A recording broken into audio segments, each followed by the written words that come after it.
Libro de Hebreos, versión Nueva Biblia al Día, capítulo 1.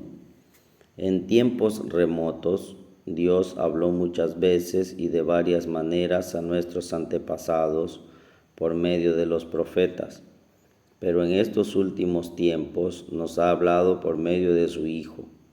A él Dios lo hizo heredero de todas las cosas y por medio de él creó todo el universo.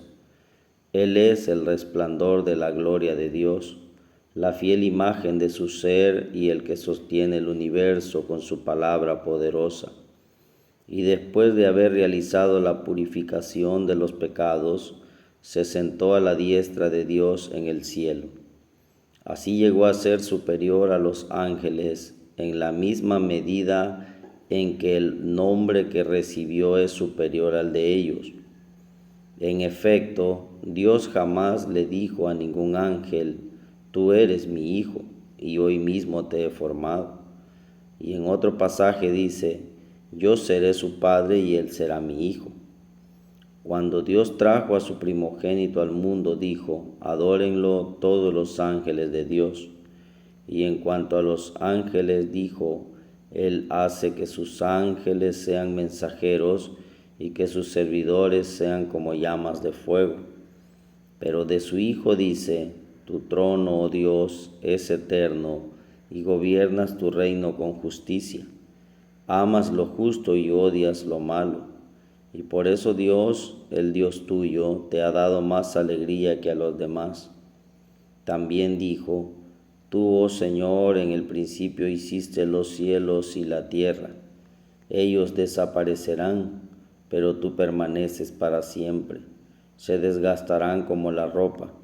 Los doblarás como se dobla un vestido y los cambiarás por otros. Pero tú eres siempre el mismo y tu vida nunca se acabará. ¿Acaso Dios le dijo jamás a un ángel: siéntate a mi derecha hasta que coloque a tus enemigos bajo tus pies? ¿Acaso no se dedican todos los ángeles a servir a Dios? ¿Acaso no los envía Dios para que ayuden a los que recibirán la salvación? Capítulo 2. Por lo tanto, es necesario que prestemos más atención al mensaje que hemos oído, no sea que nos extraviemos. Si el mensaje que los ángeles anunciaron fue verdadero y toda desobediencia recibió su merecido castigo, ¿cómo escaparemos nosotros si descuidamos esta gran salvación? El Señor anunció primero esta salvación y luego nos fue confirmada por los que la oyeron. Además, Dios confirmó su mensaje acerca de esta verdad por medio de señales, prodigios, diversos milagros y dones que el Espíritu Santo distribuye según su voluntad. En el mundo futuro del que hablamos no estará gobernado por ángeles. Como alguien ya ha dicho en otro lugar: ¿qué es el hombre para que pienses en él? ¿Qué es el Hijo del hombre para que lo tomes en cuenta? Lo hiciste un poco inferior a los ángeles y lo coronaste de gloria y de honra, y has puesto todas las cosas bajo su dominio. Si Dios puso todas las cosas bajo el dominio del Hijo del Hombre, y no hay nada que no se sujete a él, pero todavía no vemos que esto último se haya cumplido.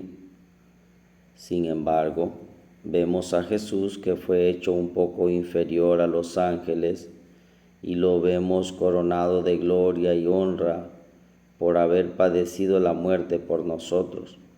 De esta forma, por la gracia de Dios, la muerte de Jesús fue de beneficio para todos. Así que convenía que Dios, quien todo lo creó para gloria suya, permitiera los sufrimientos de Jesús para que de esa manera pudiera llevar a la gloria a muchos hijos. Tanto Jesús, que nos santifica, como nosotros, que somos santificados, tenemos un mismo origen. Por ello, Jesús no se avergüenza de llamarnos hermanos. Cuando dice: hablaré de ti a mis hermanos y juntos te cantaremos alabanzas. Y en otra parte dice: confiaré en Dios, y añade, estoy aquí con los hijos que Dios me ha dado.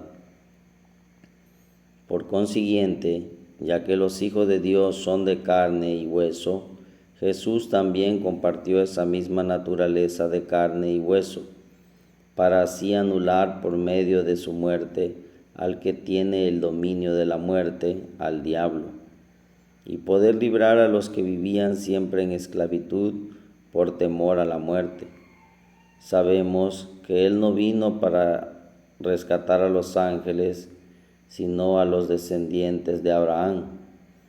Por eso era necesario que en todo fuera semejante a sus hermanos, pues sólo así podía ser un sumo sacerdote fiel y misericordioso al servicio de Dios, con el propósito de pagar por los pecados del pueblo. Y ya que él mismo sufrió la tentación, puede ahora ayudar a los que son tentados. Capítulo 3. Por lo tanto, hermanos míos, a quienes Dios ha apartado para sí y que participan en el mismo llamado de la salvación, piensen ahora en Jesús, apóstol y sumo sacerdote de nuestra fe. Jesús fue fiel a Dios, que lo nombró sumo sacerdote, así como también Moisés fue fiel en el servicio a toda la casa de Dios. Pero Jesús tiene mayor honor que Moisés, porque el que construye una casa tiene más honor que la casa misma. Toda casa es hecha por un constructor, pero Dios es el que construye todo lo que existe. Pues bien, Moisés fue fiel en su trabajo como siervo en la casa de Dios. Lo hacía para dar testimonio de lo que Dios diría en el futuro.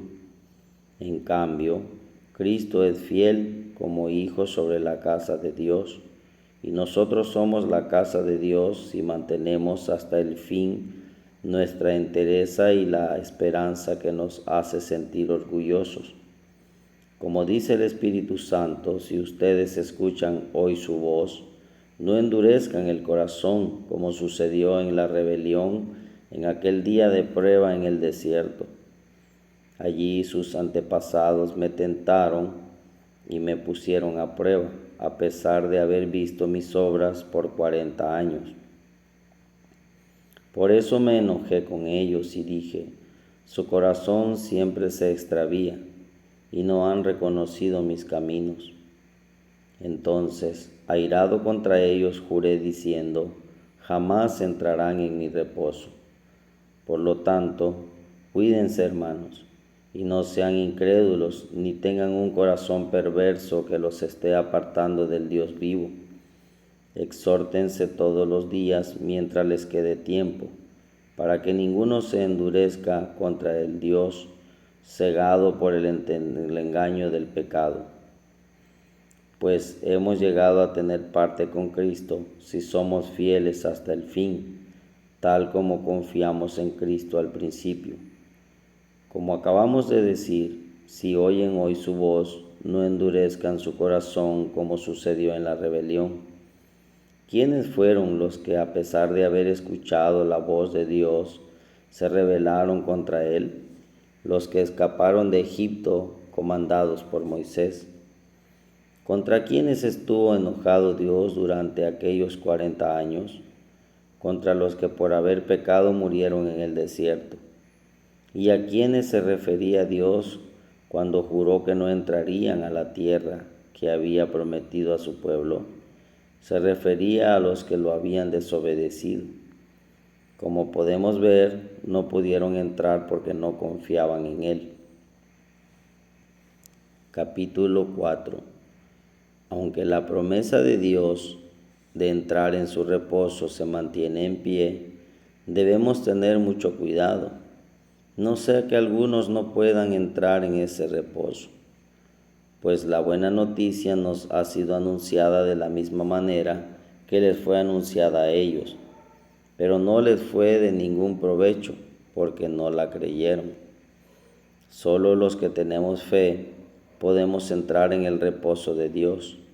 Él ha dicho, airado contra ellos, juré que no entrarían al reposo que les tenía preparado, aunque su trabajo quedó listo con la creación del mundo. En cierto lugar se ha dicho así del día de reposo: Dios descansó el séptimo día tras haber terminado sus obras.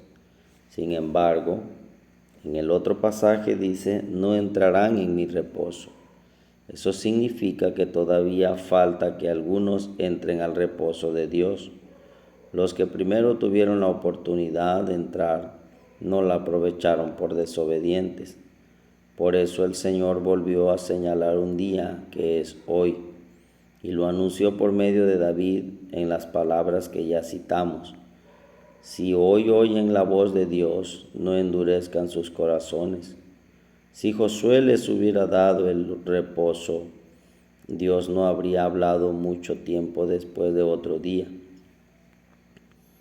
Por lo tanto, todavía queda un reposo para el pueblo de Dios, porque quien entra en ese reposo de Dios descansa de sus obras de la misma manera que Dios reposó de las suyas. Pongamos pues empeño en entrar también en aquel reposo. Cuidémonos de no desobedecer a Dios como lo desobedecieron los israelitas. La palabra de Dios es viva y poderosa, es más cortante que una espada de dos filos, que penetra hasta lo más profundo de nuestro ser y examina nuestros más íntimos pensamientos y los deseos de nuestro corazón. Nada de lo que Él ha creado puede esconderse de aquel a quien tendremos que rendir cuentas de nuestros hechos. En Jesús, el Hijo de Dios, tenemos un gran sumo sacerdote que subió al mismo cielo. Por eso debemos seguir confiando en Él. Nuestro sumo sacerdote entiende nuestras debilidades porque Él mismo experimentó nuestras tentaciones, si bien es cierto que nunca cometió pecado. Acerquémonos pues confiadamente al trono del Dios de amor para encontrar allí misericordia y gracia en el momento en que las necesitemos. Capítulo 5. El sumo sacerdote es escogido de entre los hombres para representarlos ante Dios y para ofrecer ofrendas y sacrificios por los pecados, y lo hace tanto por los pecados del pueblo como por los suyos propios, ya que como ser humano tiene muchas debilidades, y por eso mismo puede ser comprensivo con quienes son ignorantes y andan extraviados. Nadie puede hacerse sumo sacerdote por su propia cuenta.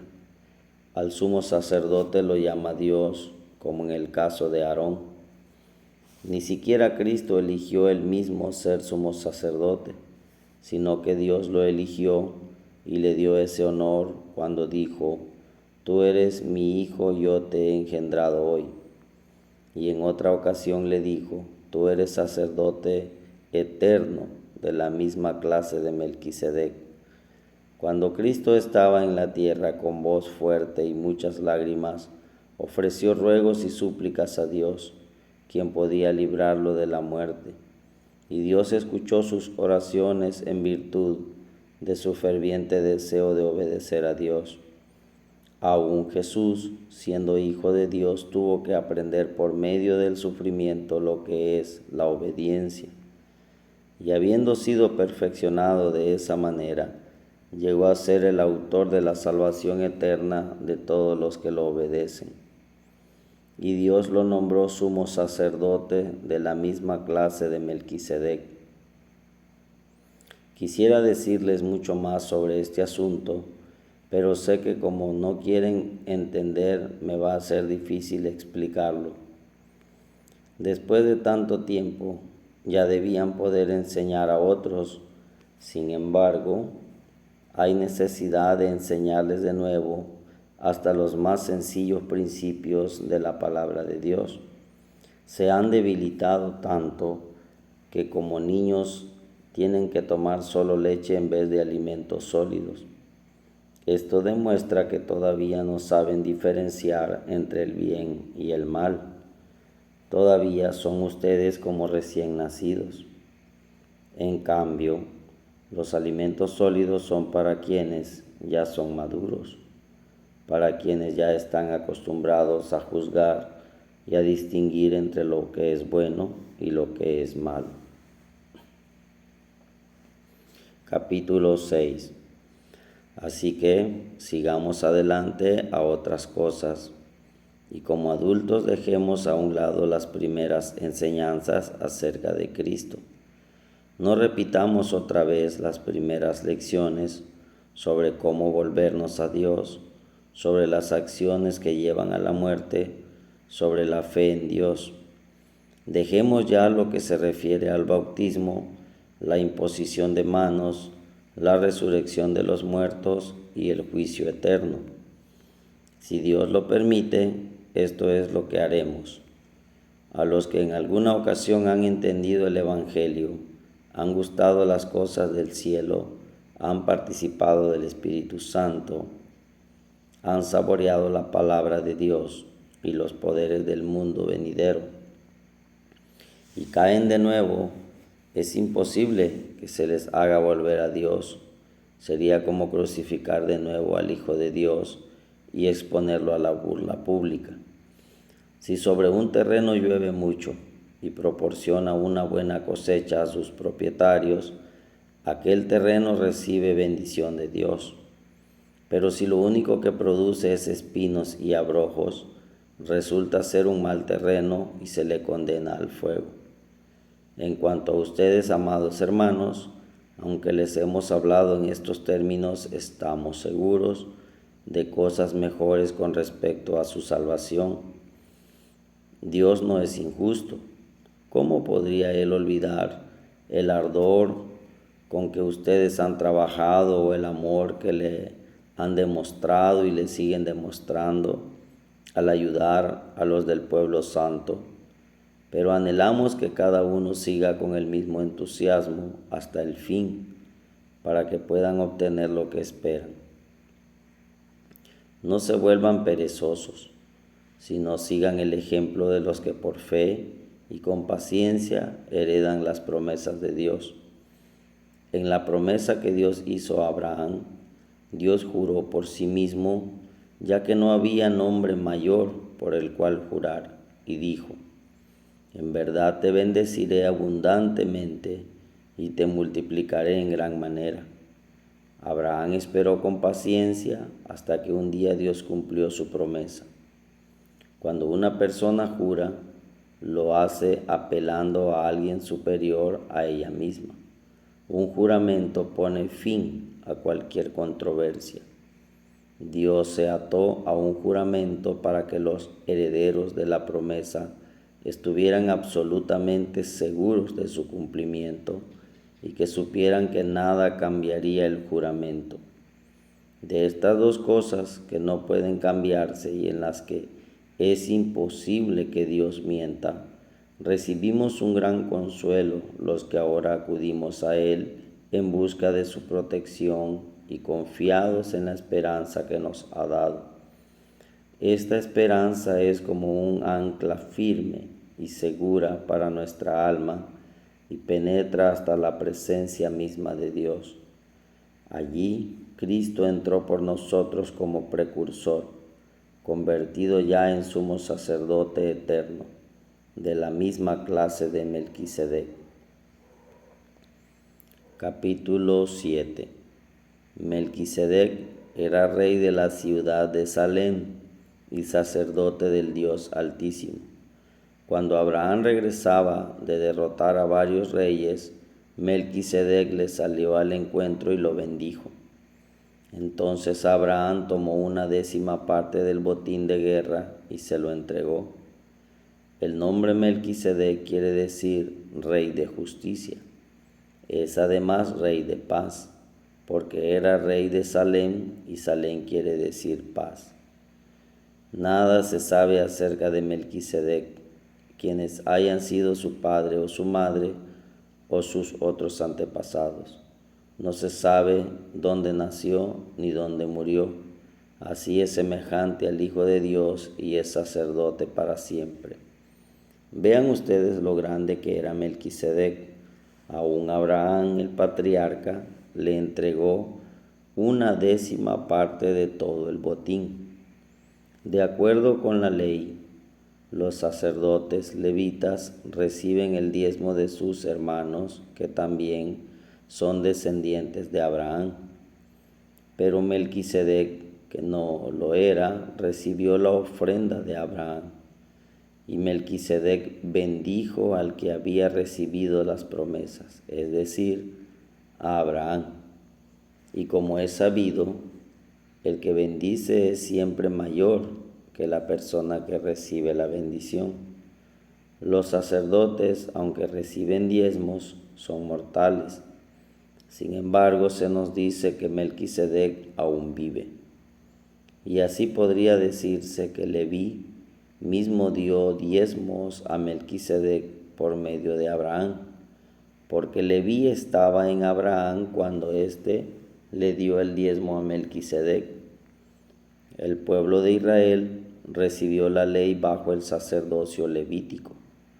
Si esos sacerdotes pudieran hacernos perfectos, ¿por qué entonces envió Dios a Cristo como sacerdote de la clase de Melquisedec, en vez de enviar a otro de la clase de Aarón? Ya que se cambió el tipo de sacerdote, Dios tenía que transformar la ley. Cristo no pertenecía a la tribu sacerdotal de Leví, sino a la de Judá, tribu que no había sido escogida para el sacerdocio. Moisés nunca le asignó tal responsabilidad.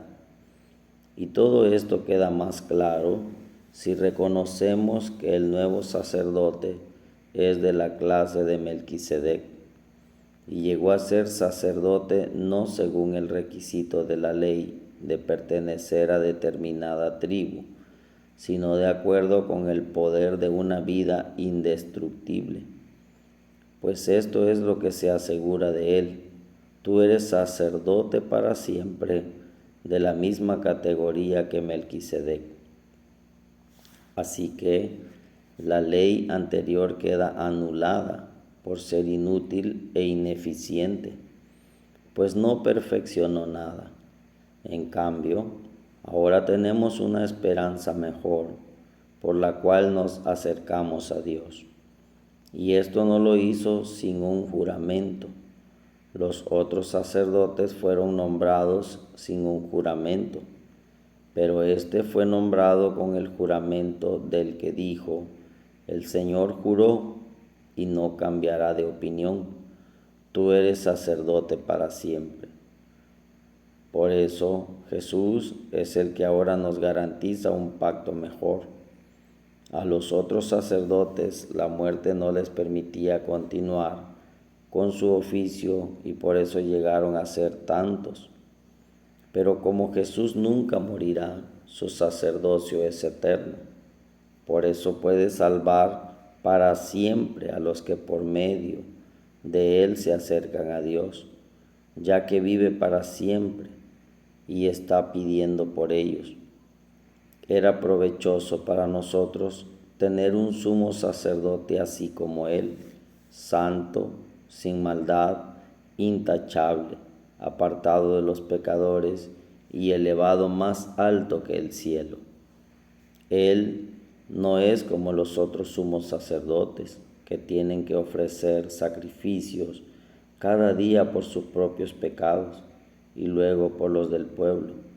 Él se ofreció a sí mismo como sacrificio una sola vez y para siempre, porque la ley pone como sumos sacerdotes a hombres débiles, pero después de la ley vino el juramento que nos daría al Hijo como sumo sacerdote, hecho perfecto para siempre. Capítulo 8. Lo más importante de lo que estamos diciendo es que tenemos un sumo sacerdote que se sentó a la derecha del trono de Dios en el cielo y oficia en el santuario. es decir, en el verdadero lugar de adoración que fue hecho por el Señor y no por ningún ser humano. A cada sumo sacerdote se le nombra para presentar ofrendas y sacrificios, y por eso es necesario que también él tenga algo que ofrecer. Si Jesús estuviera en la tierra, no sería sacerdote, pues aquí ya hay sacerdotes que presentan las ofrendas como lo ordena la ley. Estos sacerdotes sirven en un santuario que es copia y sombra del que está en el cielo, porque así fue como se lo advirtió a Moisés cuando iba a construir el santuario. Pon atención y hazlo todo de acuerdo con el modelo que se te ha mostrado en la montaña. Pero el trabajo sacerdotal que Jesús ha recibido es mucho mejor que el de ellos, y así por medio de él tenemos un pacto mucho mejor, ya que está basado en mejores promesas. Si el primer pacto hubiera sido perfecto, no habría sido necesario un segundo pacto. Pero Dios les reprochó sus defectos y dijo: llegará el día, dice el Señor, en que haré un nuevo pacto con el pueblo de Israel y con el pueblo de Judá. No será como el pacto que hice con sus antepasados el día en que de la mano los saqué de Egipto, pues porque ellos no cumplieron con mi pacto, yo los abandoné, dice el Señor. Por eso, este es el pacto que haré con el pueblo de Israel después de aquellos días, dice el Señor.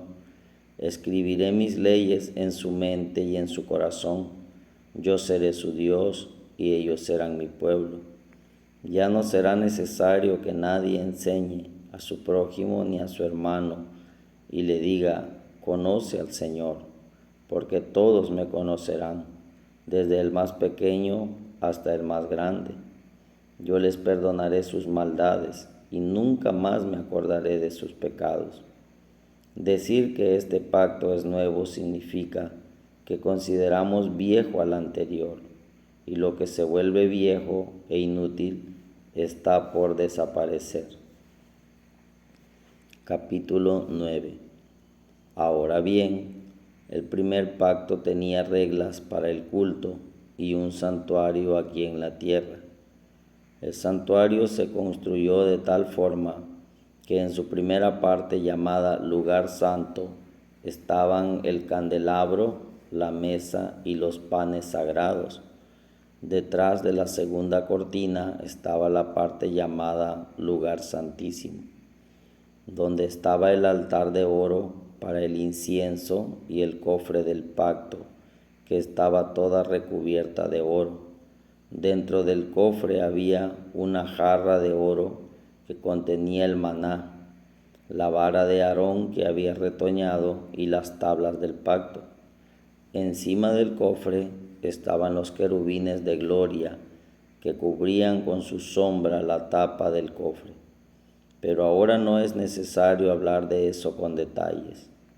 Con todo esto dispuesto así, los sacerdotes entran continuamente en la primera parte del santuario para celebrar el culto. Pero en la segunda parte entra únicamente el sumo sacerdote, y solo una vez al año. Siempre que entra lleva la sangre que ofrece por los pecados que cometen, sin darse cuenta él y el pueblo. Con esto el Espíritu Santo da a entender que mientras exista el primer santuario, todavía no se había dado a conocer el camino que conduce al lugar santísimo. Esto nos demuestra hoy en día que las ofrendas y los sacrificios que allí se ofrecen no tienen ningún poder para hacer perfecta la conciencia de los que celebran ese culto. Estas son únicamente reglas que tienen que ver con alimentos, bebidas y diversas ceremonias de purificación, que solo tienen vigencia hasta que llegue el tiempo de reformarlo todo. Pero Cristo ya vino, y Él es el sumo sacerdote de los bienes definitivos. Es sumo sacerdote en un santuario que es el mejor y es perfecto, que no está hecho por manos humanas, es decir, que no es de este mundo. Él entró una sola vez y para siempre al lugar santísimo. No entró con sangre de chivos y becerros, sino con su propia sangre, logrando así un rescate eterno. La sangre de chivos y toros y las cenizas de una becerra, rociadas sobre personas que están impuras, las hace puras de modo que quedan limpias por fuera. Y si esto es así, la sangre de Cristo es todavía mucho mejor, pues por medio del Espíritu Eterno, Cristo se ofreció a sí mismo a Dios como sacrificio sin mancha para purificar nuestra conciencia de las obras que conducen a la muerte, para que sirvamos al Dios viviente. Por eso Cristo es mediador de un nuevo pacto, por medio de su muerte. Los llamados recibirán la herencia eterna que se les ha prometido y serán liberados de los pecados que han cometido. Ahora bien, en el caso de un testamento, es necesario comprobar la muerte del que lo hizo, pues un testamento solo tiene valor cuando la persona que lo hizo haya muerto. Mientras esa persona esté viva, no tendrá ningún valor. Por eso, ni siquiera el primer pacto se estableció sin sangre. Moisés, después de anunciar a todo el pueblo los mandamientos de la ley, tomó la lana roja y ramas de hisopo, las mojó con la sangre de los becerros y los chivos, mezclada con agua, y con eso roció el libro de la ley y a todo el pueblo. Y mientras los rociaba decía: esta es la sangre del pacto que Dios les ha ordenado a ustedes cumplir. De la misma manera, roció con la sangre el santuario y todos los objetos que se usaban en el culto. La ley exige que casi todo sea purificado con sangre, pues si no hay derramamiento de sangre, no hay perdón. Por tanto, era necesario purificar con esos sacrificios las copias de lo que hay en el cielo, pero las cosas celestiales mismas necesitan sacrificios mejores que esos. Por eso Cristo no entró en un santuario hecho por seres humanos, que era una simple copia del verdadero santuario. Entró más bien en el cielo mismo para presentarse ante Dios a favor nuestro. Tampoco entró en el cielo para ofrecerse muchas veces, como entra el sumo sacerdote en el lugar santísimo cada año, con sangre que no es la suya. Si así hubiera sido, Cristo habría tenido que sufrir muchas veces desde que el mundo fue creado. Pero ahora, al final de los tiempos, se ha ofrecido una sola vez y para siempre para acabar con el pecado por medio de su propio sacrificio. Y como está establecido que los seres humanos mueran una sola vez y después que venga el juicio, así Cristo fue ofrecido una sola vez en sacrificio para quitar los pecados de muchos, y aparecerá por segunda vez, pero no para cargar con el pecado, sino para salvar a quienes lo esperan. Capítulo 10. La ley es solo una sombra de los bienes que están por venir y no la realidad misma de esos bienes. Por eso, la ley nunca puede hacer perfectos a los que adoran por medio de los mismos sacrificios, año tras año sin cesar. Si hubiera podido, ya habrían dejado de ofrecerse sacrificios, pues los que adoran, purificados de una vez por todas, ya no sentirían culpables de pecado. Pero esos sacrificios son un recordatorio cada año de sus pecados, porque es imposible que la sangre de los toros y de los chivos quiten los pecados. Por eso Cristo al entrar en el mundo dijo: tú no quieres sacrificios ni ofrendas, por eso me has dado un cuerpo. No te agradan los holocaustos ni los sacrificios por los pecados. Por eso dije: aquí me tienes, como está escrito de mí en el libro. He venido para hacer tu voluntad, oh Dios.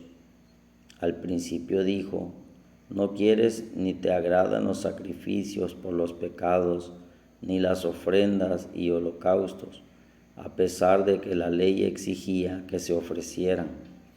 Y luego añadió: aquí estoy, he venido a hacer tu voluntad. Es decir, que quitó lo primero para establecer lo segundo.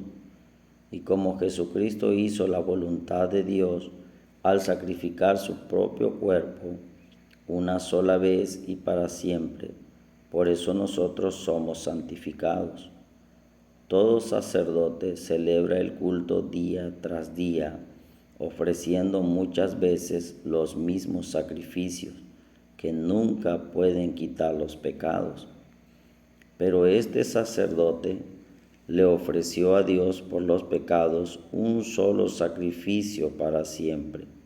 Después se sentó a la derecha de Dios, y allí esperará a que sus enemigos sean puestos bajo sus pies. Porque con un solo sacrificio hizo perfectos para siempre a los que están santificando. También el mismo Espíritu Santo lo confirma cuando dice: este es el pacto que haré con ellos después de aquellos días, dice el Señor. Pondré mis leyes en su corazón y las escribiré en su mente. Luego añade: y nunca más me acordaré de sus pecados y maldades. Y cuando los pecados han sido perdonados, ya no es necesario ofrecer ningún otro sacrificio por ellos. Por eso, amados hermanos, gracias a la sangre de Jesucristo, podemos entrar libremente en el lugar santísimo. Jesús nos ha abierto un camino nuevo y vivo a través de la cortina, es decir, a través de su cuerpo. Además, en Él tenemos un gran sumo sacerdote que está al frente de la familia de Dios.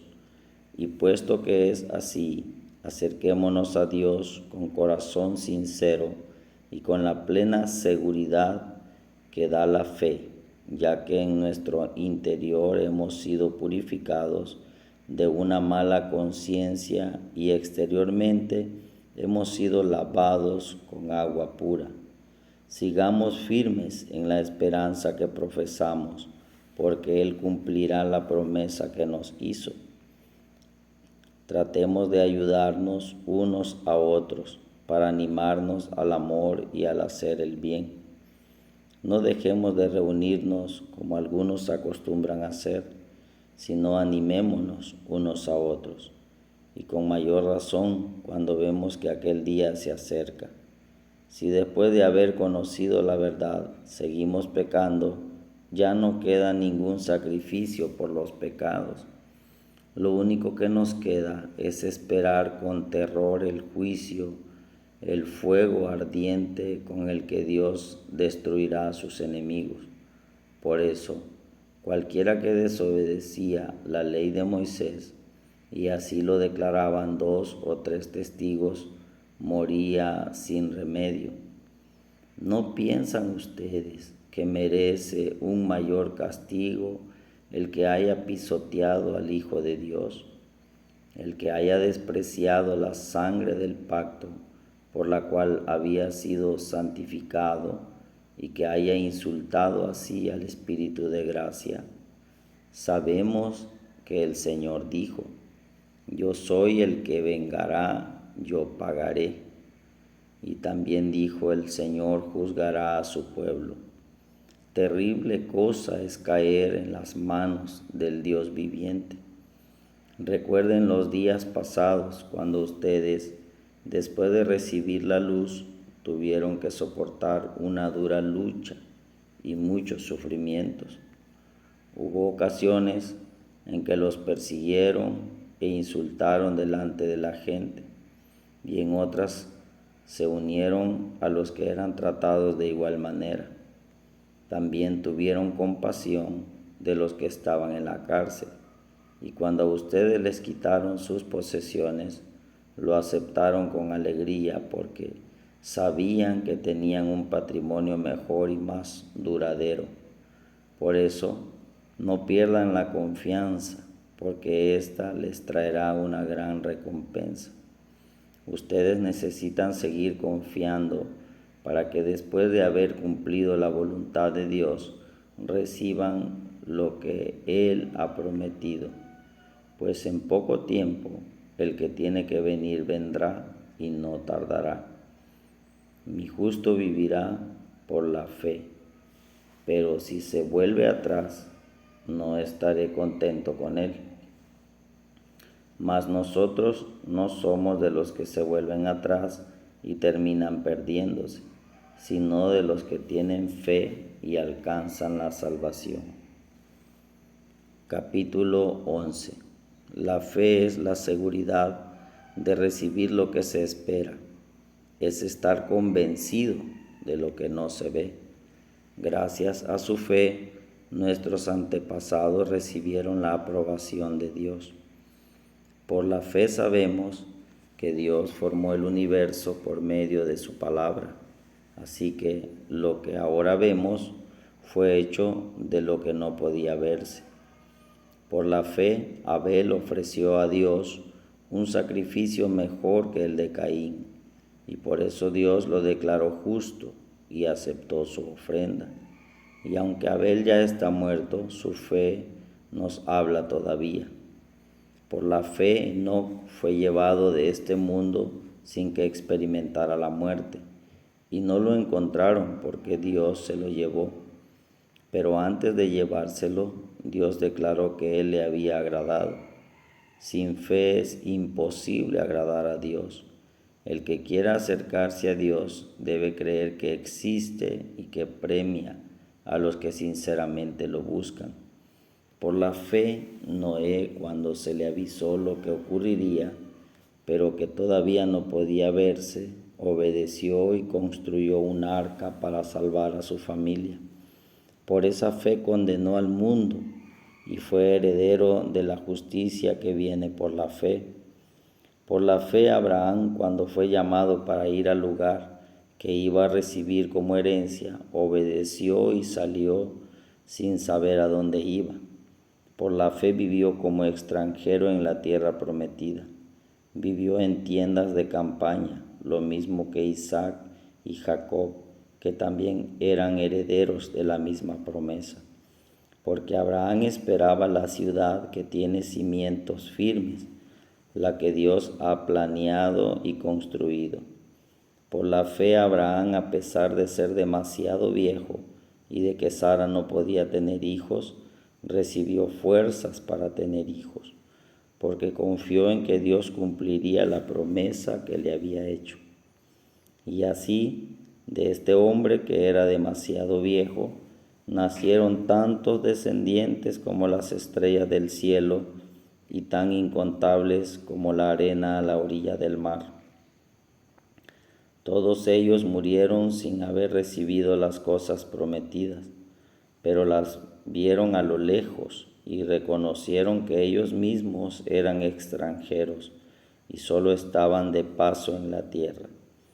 Los que hablan así dan a entender que andan en busca de una patria, pero ellos no estaban pensando en la patria de la que salieron, pues habrían podido regresar a ella.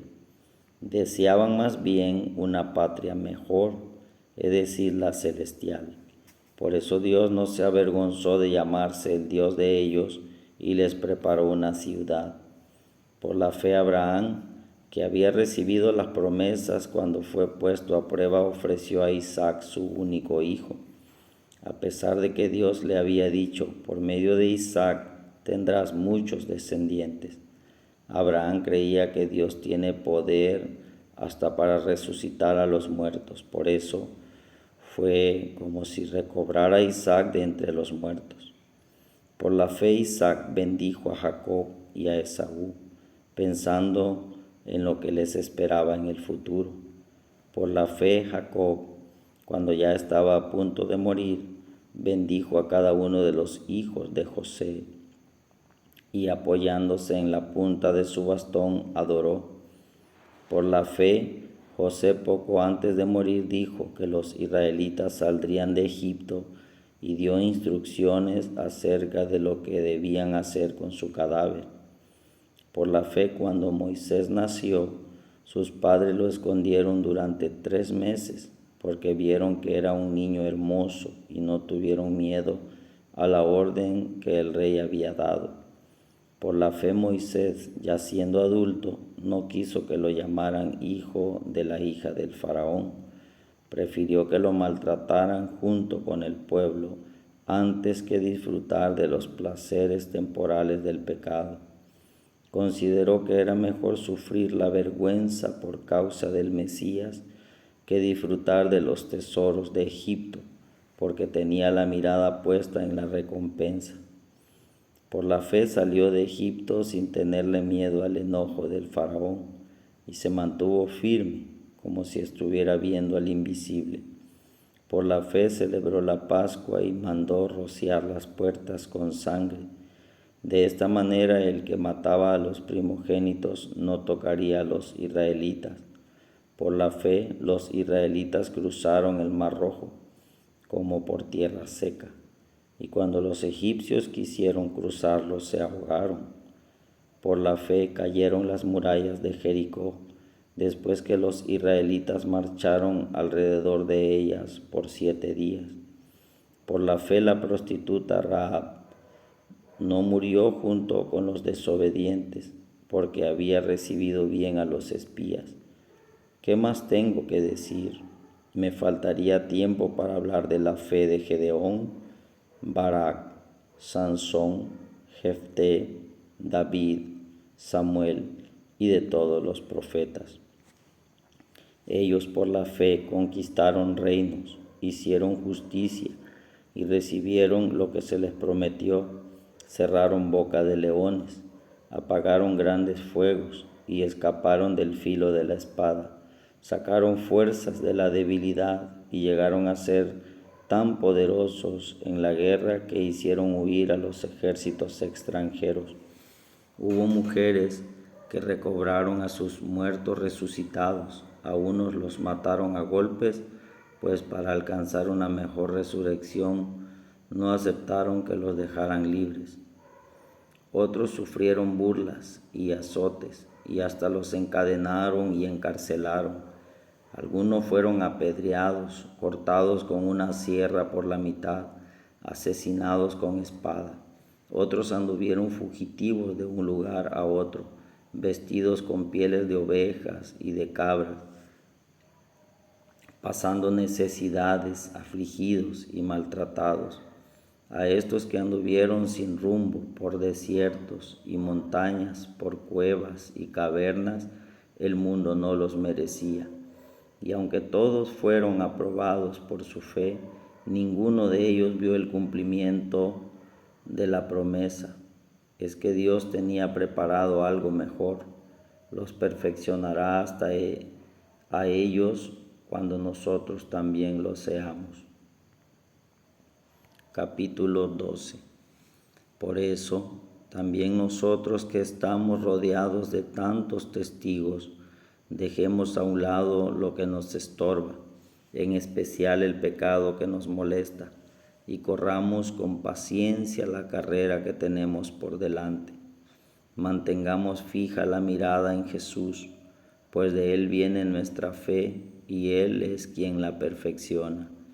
Él, por el gozo que le esperaba, soportó la cruz y no le dio importancia a la vergüenza que eso significaba, y ahora está sentado a la derecha del trono de Dios. Por eso, piensen en el ejemplo que Él nos dejó, pues siguió adelante a pesar de tanta oposición por parte de los pecadores. Por tanto, no se cansen ni pierdan el ánimo. ya que en la lucha que ustedes tienen contra el pecado, todavía no han tenido que resistir hasta derramar su sangre. ¿Acaso han olvidado ya las palabras de aliento que como a hijos se les dirige?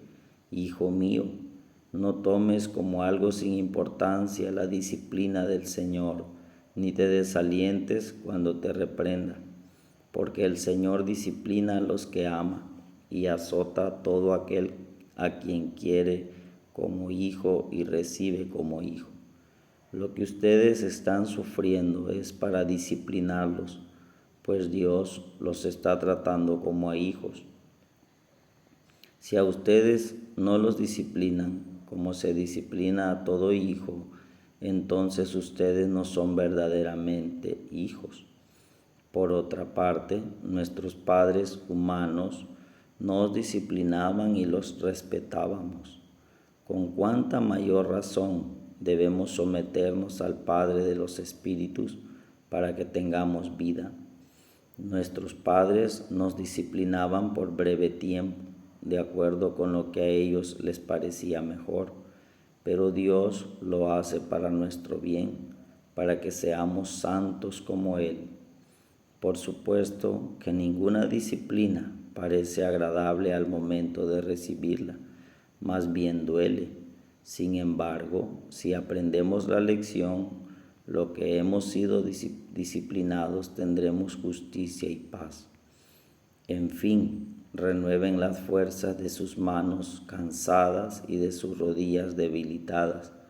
Hagan caminos rectos para sus pies, para que la pierna coja no se tuerza, sino que sane.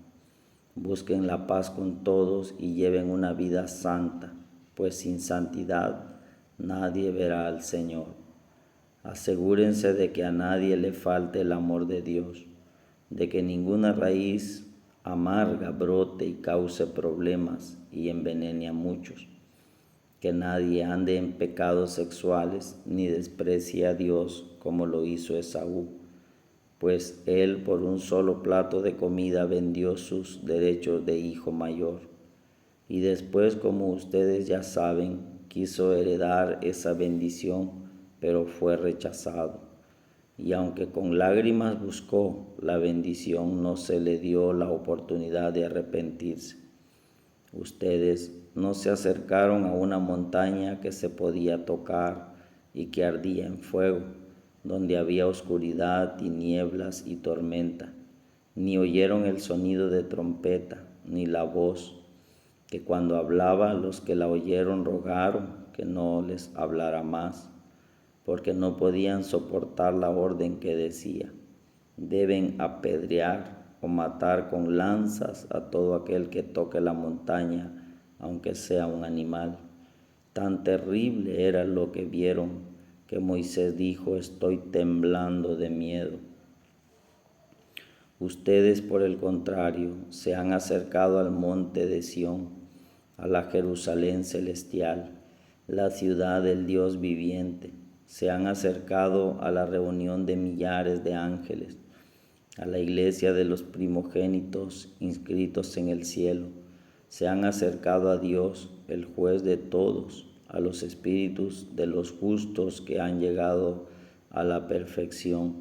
Se han acercado a Jesús, el mediador del nuevo pacto, y a la sangre rociada que habla con más fuerza que la sangre de Abel. Tengan cuidado de no rechazar al que habla, pues si no escaparon aquellos que rechazaron al que les llamaba la atención en la tierra, mucho menos escaparemos nosotros si le damos la espalda al que nos llama la atención desde el cielo. En aquella ocasión su voz hizo temblar la tierra, pero ahora ha prometido: una vez más haré que tiemble no solo la tierra, sino también el cielo. Cuando dice una vez más, se entiende que quitará las cosas creadas, las que se pueden mover, para que permanezca lo que no se puede alterar. Así que nosotros, que estamos recibiendo un reino que no se puede alterar, seamos agradecidos. Y porque estamos agradecidos, adoremos a Dios como a Él le gusta, con honra y reverencia, porque nuestro Dios es fuego consumidor. Capítulo 13. No dejen de amarse unos a otros con amor de hermanos. No se olviden de practicar la hospitalidad, porque de esa manera algunos sin darse cuenta hospedaron ángeles. Acuérdense de los presos, como si ustedes estuvieran presos con ellos. Acuérdense también de los que son maltratados, como si ustedes mismos fueran los que sufren. Todos deben respetar el matrimonio y ser fieles a sus relaciones matrimoniales, porque Dios juzgará a los adúlteros y a todos los que cometen inmoralidades sexuales.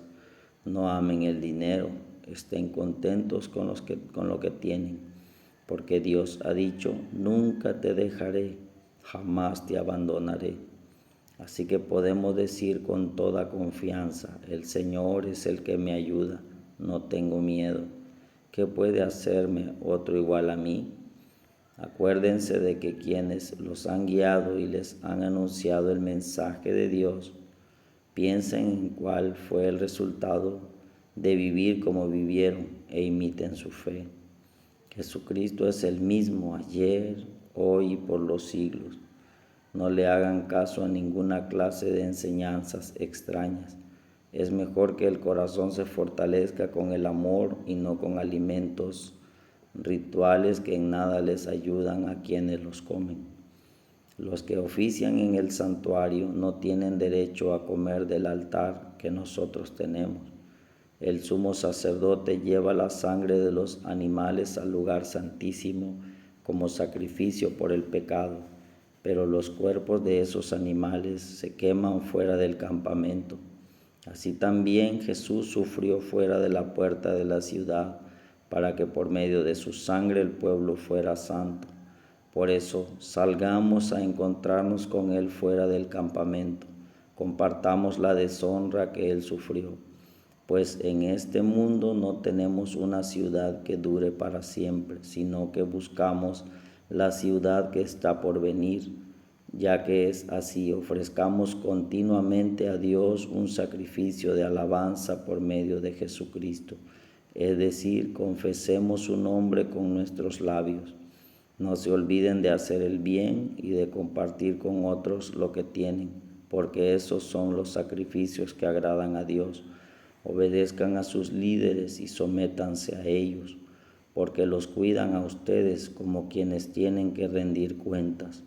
Obedézcanlos para que ellos cumplan su trabajo con alegría y sin quejarse, pues el quejarse no les trae ningún provecho.